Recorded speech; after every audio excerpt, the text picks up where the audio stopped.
अस्सलाम वालेकुम, मैं हूँ रिफ़त और आप देख रहे हैं रिफ़त आसान पकवान। आप सब हैं मेरे मेहमान। उम्मीद करती हूँ कि आप सब खैर आफियत से होंगे। मैं आपके साथ ईद की जो मज़े की डिशेस हैं उनकी रेसिपीज़ शेयर कर रही हूँ। आज जो मैं डिश बनाने जा रही हूँ वो तो बकरा ईद के साथ बहुत बहुत परफेक्ट जाएगी। जी हाँ, आज हम मटन से इस रेसिपी को तैयार करेंगे। क्या बनाएंगे? मटन शनवारी कढ़ाई। चलें जी, रेसिपी को शुरू करते हैं। इस रेसिपी को तैयार करने के लिए मैंने जो मटन लिया है वो शोल्डर यानी दस्ती का गोश्त है। गोश्त का वज़न है 6 पाउंड। मैं ज़्यादा क्वांटिटी में तैयार कर रही हूँ ताकि ईद पे जब मेहमान आए तो खाना आपके पास कम ना पड़े। शनवारी कढ़ाई बनाने के लिए मैंने इलेक्ट्रिक वोक का इस्तेमाल किया है। आप चाहें तो कोई भी बड़ी कढ़ाई ले लें और उसमें इसको तैयार करें। सबसे पहले मैं इसमें डालूंगी 1.5 कप कैनोला कुकिंग ऑयल। बिस्मिल्लाह।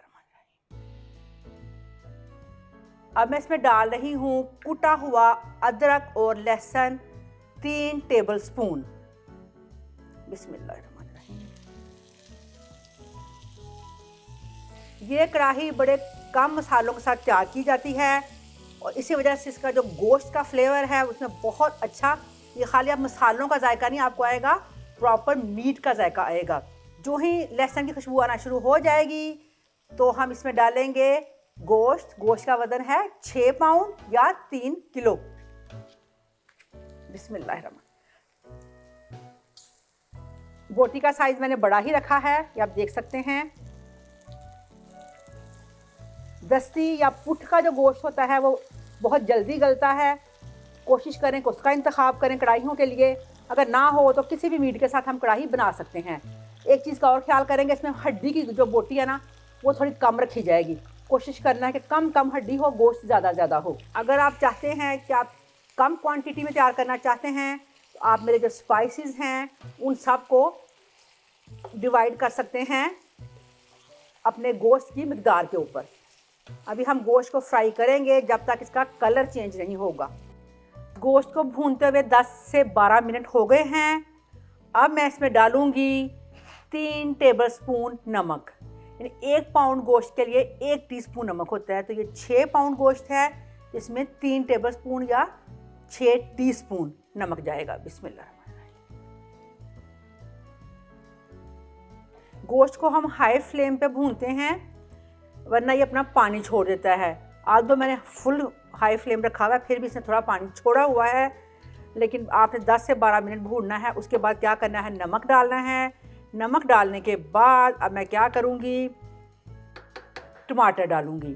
टमाटर जो हैं मैंने लिए हैं, ये मेरे पास 1.5 किलो टमाटर हैं। 3 किलो गोश्त, 1.5 किलो टमाटर। अच्छा, इनको क्या किया, आधा ऐसे काट लिया। अब मैं इनको इस पोजीशन पे बिस्मिल्लाहिर्रहमानिर्रहीम गोश्त के ऊपर रखूँगी। हमने चूँकि इनका छिलका उतारना है। एक और तरीका भी है कि आप इनको ब्लांच कर लें, छिलका उतार लें, फिर चॉप करें, वो काफ़ी लंबा हो जाता है। हम एज इट इज़ टमाटर को ऊपर रखेंगे और फिर जब ये सॉफ्ट हो जाएंगे तो हम इनका छिलका उतारेंगे। कैसे उतारेंगे मैं आपको बताती हूँ। अब ये सारे टमाटरों के ऊपर हम फैला देंगे। इस कढ़ाई में प्याज, वैसे भी कढ़ाइयों में प्याज नहीं जाता, समटाइम्स हम मसाला ज़्यादा करने के लिए प्याज का इस्तेमाल कर लेते हैं, लेकिन इसमें हम प्याज बिल्कुल नहीं डालेंगे। शनवारी कढ़ाइयों में प्याज बिल्कुल नहीं जाता, लाल मिर्च हल्दी नहीं जाती। इसके सिर्फ 3 मसाले हैं, वो जब मैं डालती हूँ तो फिर आपको बताती हूँ। अब मैं इसको ढक्कन देकर 8 से 10 मिनट तक मैं पकाऊँगी हाई फ्लेम पर ही। उसके बाद हम टमाटरों का छिलका उतारेंगे। कैसे उतारेंगे मैं आपके सामने उतारती हूँ। 10 मिनट कवर करके पकाने से क्या हुआ है कि टमाटर का जो ऊपर का छिलका है वो सॉफ्ट हो गया है। आप कोई सा ऐसे टोंग ले लें, फोक ले लें, कुछ ले लें और ऐसे छिलके को पकड़ें और उतार लें। हम ऐसे भी कर सकते हैं।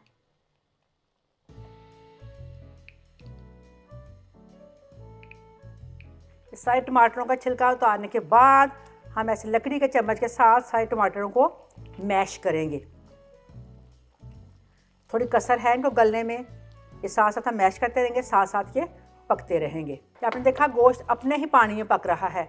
अभी तक मैंने इसमें बिल्कुल पानी नहीं डाला, क्योंकि गोश्त में जो है अभी ये मैं पकड़ के देखें आप, गला नहीं है, इसमें पानी भी काफ़ी है। हम कवर कर कर इसको कुछ ही देर और पकाएंगे, फिर इसमें बाकी स्पाइसेस डालेंगे।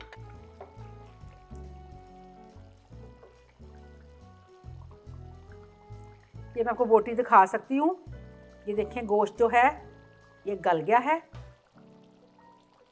थोड़ा सा इसमें कसर है, यानी 75% गल गया है टमाटरों के साथ।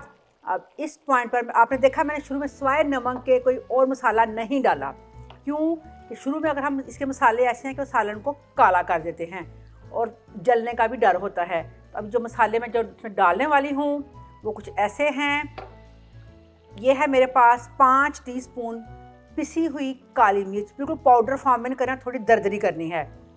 इसी तरह से ज़ीरा है, कुटा हुआ है, बिल्कुल पाउडर फॉर्म में नहीं है। ये है 4 टीस्पून, और 4 ही टीस्पून मेरे पास खुश्क धनिया पिसा हुआ। बस ये 3 मसाले हैं इस चिनवारी कढ़ाई के। अब मैं तीनों को डाल रही हूँ गोश्त के अंदर। बिस्मिल्लाहिर्रहमानिर्रहीम। बस 1 से 1.5 मिनट हम मसालों के साथ भूनेंगे। फिर मैं इसमें क्या डालूँगी, 1.5 कप दही मैंने लिया।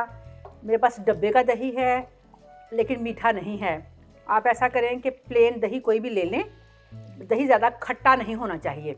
उसको फेंट लें और इसमें डालेंगे हम 1.5 कप दही। बिस्मिल्लाह।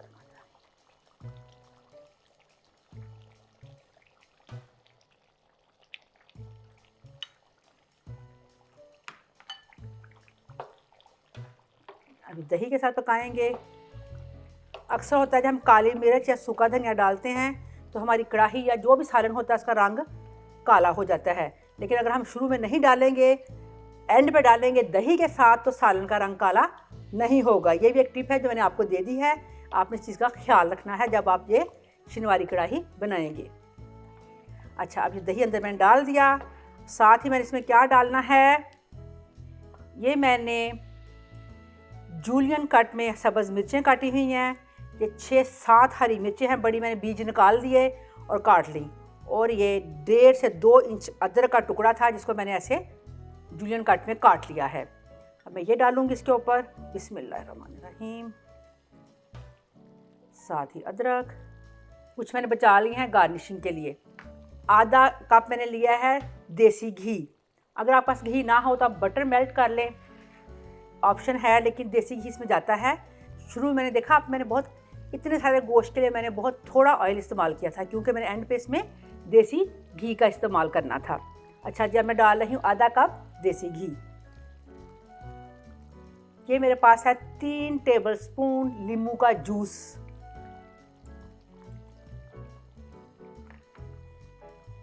हल्के हाथ से मैं चीज़ों को मिक्स करूँगी।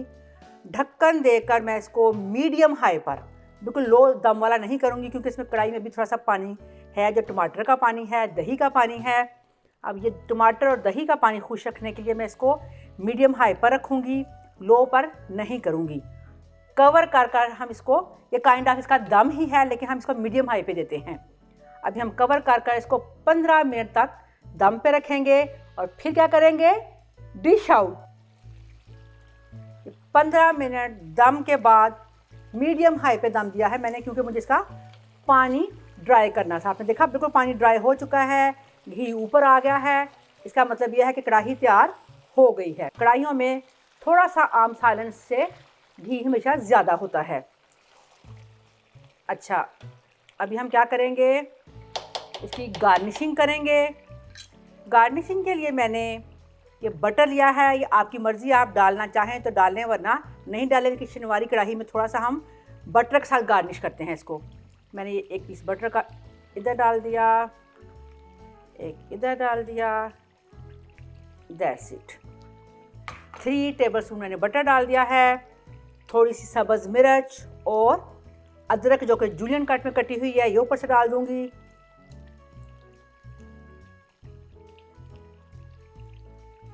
चूँकि ये कढ़ाई है तो इसको मैं क्या करूँगी, सर्व ही कढ़ाई में करूँगी।